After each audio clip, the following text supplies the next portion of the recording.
Saudari dan saudari yang terkasih, beberapa waktu yang lalu ada seorang bapa datang kepada saya dan dia minta jilid yang kedua dari kitab suci.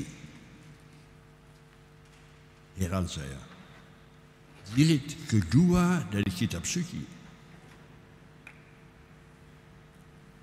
Maksudnya apa? Dia mengatakan, Romo, saya sudah membaca kitab suci sampai 3 kali, dari depan sampai belakang. Malahan bagian-bagian tertentu sudah saya hafal. Maka sekarang saya mau melanjutkan, minta buku jilid yang kedua.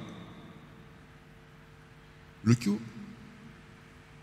Minta buku jilid yang kedua dari kitab suci. Yang mana ya?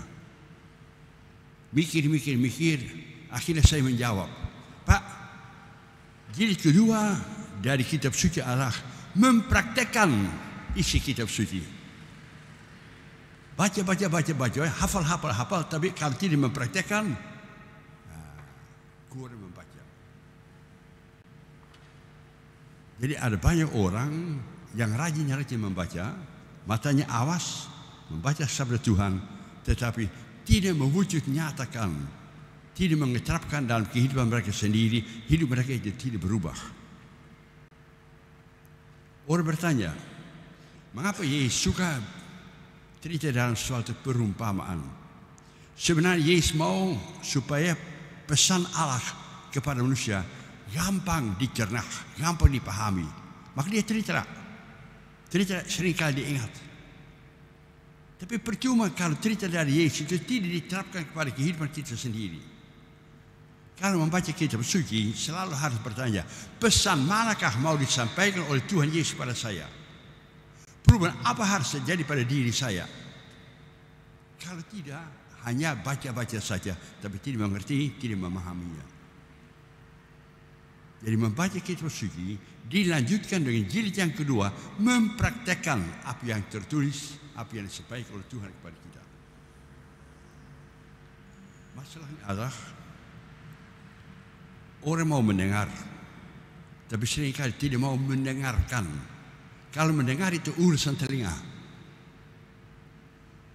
tapi mendengarkan urusan hati, lebih dalam. Nah, kalau mau mendengarkan, konsekuensi adalah saya mau berubah.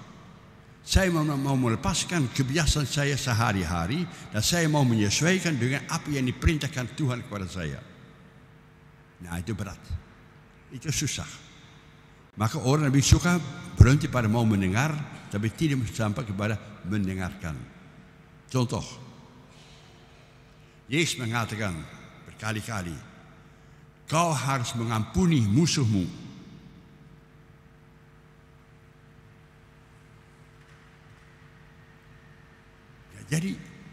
Jadi mendengar kau harus mengampuni musuh, tapi susah. Harus mengulurkan tangan, minta maaf, memberi maaf. Susah. Sabda Tuhan mengajak kita harus ada perubahan, penyangkalan diri. Jangan lengket pada rencana kebiasaanmu sendiri. Sabda Tuhan adalah guidance, pengarahan hidup kita yang lebih bagus. Lebih jelas lagi, Yesus mengatakan, kalau dipukul pada pipi kiri, tolong kasih pipi kanan. Hafal ya, hafal semuanya hafal. Tapi semuanya juga tidak melaksanakan. Edan, aneh.